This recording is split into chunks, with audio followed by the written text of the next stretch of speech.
ভারতের প্রধানমন্ত্রী নরেন্দ্র মোদীর সাথে প্রধান উপদেষ্টা ডক্টর মোহাম্মদ ইউনূসের বৈঠক আয়োজনের জন্য ভারতের সাথে কূটনৈতিক যোগাযোগ করা হচ্ছে।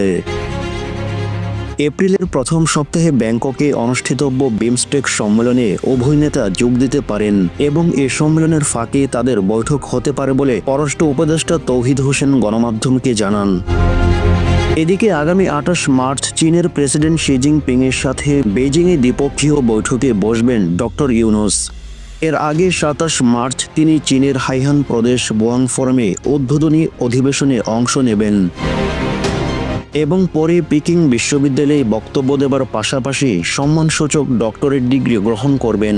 হংকং ভিত্তিক সাউথ চায়না মর্নিং পোস্ট জানায়, চীন ডক্টর ইউনূসকে উষ্ণ অভ্যর্থনা দেবার প্রস্তুতি নিচ্ছে। প্রতিবেদনে বলা হয়, বাংলাদেশে অন্তর্বর্তী সরকার ভারতের সাথে কূটনৈতিক টানাপোড়েনের মধ্যেই চীনের সাথে সম্পর্ক জোরদার করতে চায়। সংবাদ মাধ্যমটির প্রতিবেদন মতে, সাবেক প্রধানমন্ত্রী শেখ হাসিনাকে আশ্রয় দেওয়া সীমান্তে বেড়া নির্মাণ এবং মার্কিন গোয়েন্দা প্রধান তুলসী গ্যাবার্ডের সাম্প্রতিক মন্তব্যের ফলে ভারত বাংলাদেশ সম্পর্কে বিরূপ প্রভাব পড়ে। তবে চীন সফর বাংলাদেশের অন্তর্বর্তী সরকারের কূটনৈতিক স্বীকৃতিকে আরও শক্তিশালী করবে বলে প্রতিবেদনে উল্লেখ করা হয়।